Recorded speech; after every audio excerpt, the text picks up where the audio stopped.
नमस्कार, मी पंजाब डक हवामान अभ्यासक मुक्काम पोस्ट गोळी धामणगाव तालुका शिलो जिल्हा परभणी. मी आहे पिंपळवाडीमध्ये. या साईडनं बार्शी तालुका आहे आणि इकडल्या साईडनं धाराशिव जिल्हा आहे. तर या ठिकाणी या बॉर्डरवरून त्या ठिकाणावर अंदाज येत आहे. तर सर्व शेतकऱ्याला पहिले आनंदाची बातमी, कारण की राज्यामध्ये या बार्शी तालुक्यामध्ये ह्या भागामध्ये सोयाबीन शेतकऱ्याचं काढायला आलं आहे. म्हणून 12 तारखेपासून तर जवळपास 19 तारखेपर्यंत या भागातील पाऊस उघडणार आहे. म्हणून या बार्शी तालुक्यातल्या धाराशिव जिल्ह्यासाठी आनंदाची बातमी. राज्यात एकंदरीत परिस्थिती बघायची झाली तर राज्यामध्ये आता 13 तारखेपासून 13 सप्टेंबरपासून ते 19 सप्टेंबरपर्यंत राज्यात उघाड राहणार आहे. ज्या शेतकऱ्याचं सोयाबीन आलेलं असेल, तुम्ही काय करा, हे 8-10 दिवसात काढा, एक दिवस ऊन द्या, नंतर त्याच्यानंतर झाकून ठेवा. म्हणून हे अंदाज लक्षात घ्यायचा. पण त्याच्यानंतर राज्यामध्ये परत पुन्हा 20 तारखेला परत पाऊस सुरू होणार आहे. म्हणून हे देखील सर्व शेतकऱ्यांना लक्षात घेतात. पण राज्यामध्ये 12 तारखेपासून तर 20 सप्टेंबरपर्यंत हवामान कोरडं राहणार आहे. विशेष पश्चिम महाराष्ट्रात कोरडं राहणार आहे. त्याच्यानंतर बार्शी, धाराशिव जिल्हा, त्याच्यानंतर लातूर जिल्हा, त्याच्यानंतर सोलापूर, सातारा, सांगली, कोल्हापूर, नगर जिल्हा या भागात तर 12 तारखेपासून उद्या 12पासूनच चांगलं ऊन सूर्यदर्शन होणार आहे.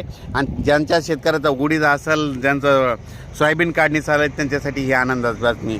राज्यात सांगायचं झालं तर आज देखील आज आहे 11 सप्टेंबर. आज पूर्व विदर्भ या भागात पाऊस तुरळक ठिकाणी चालू राहणार आहे. म्हणून हा अंदाज लक्षात घ्यायचा. त्याच्यानंतर पश्चिम विदर्भात देखील आज आणि उद्या 12 तारखेपर्यंत पाऊस असणार आहे. म्हणून हा अंदाज लक्षात घ्यायचा. पण विदर्भामध्ये मात्र 14 तारखेपासून चांगलं सूर्यदर्शन होणार आहे. त्यांच्यासाठी ज्या शेतकऱ्याचं सोयाबीन आलेलं आहे त्यांना त्या 8 दिवसात आलेलं असलं तर तुम्ही काढा, झाकून ठेवा. नसता परत शेतकऱ्याला सांगू इच्छितो, तुमच्यासाठी परत सोयाबीन काढणीसाठी शेतकऱ्याला यावेळेस वरून राज्य चान्स देणार आहे. विश्रांती घेणार आहे, सोयाबीनच्या वेळेस विश्रांती घेणार आहे. म्हणून हा अंदाज लक्षात येतात. सर्व शेतकऱ्याला सांगू इच्छितो, सोयाबीन काढणीच्या वेळेस वरून राज्य विश्रांती घेणार आहे. म्हणून हे देखील लक्षात घ्यायचं. आणि परत सांगू इच्छितो, राज्यामध्ये महाराष्ट्रामध्ये जायकवाडी धरण आहे. उद्याच्याला उद्या 12 तारखेला मध्यरात्री 100% भरणार आहे. त्याच्यामुळं काय होणार आहे की त्याचा विसर्ग वाढवावा लागणार आहे.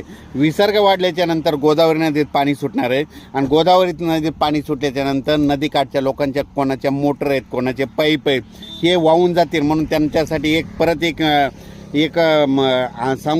सांगू शकतो की तुम्ही काय करा, आज आणि उद्या 4 वाजेपर्यंत तुम्ही तुमचे मोटर पाईप काढून घ्या.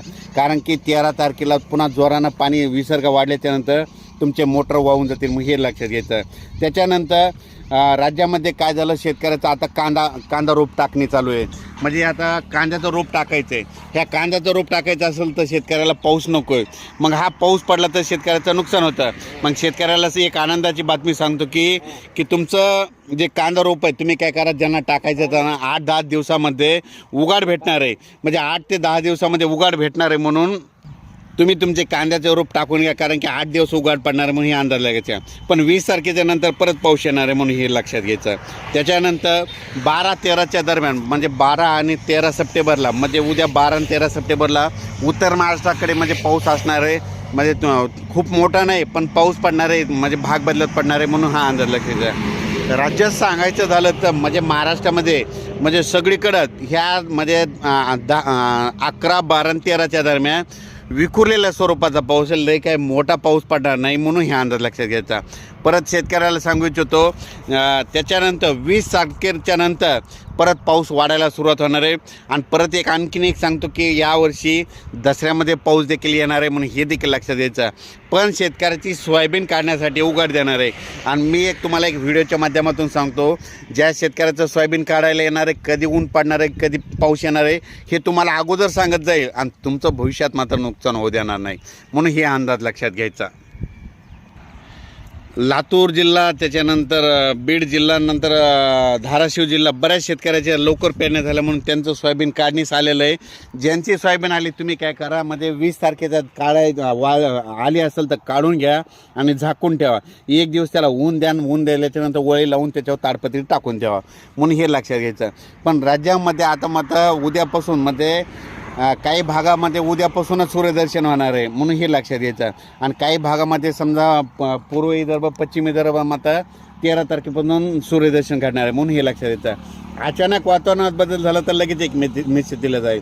पण राज्यात मात्र परत 19 तारखेला 19-20 तारखेला पुन्हा पाऊस येणार आहे, म्हणून हे देखील सगळ्यांना लक्षात येतं. अचानक वातावरणात बदल झाला लगेच एक मेसेज दिला जाईल. धन्यवाद.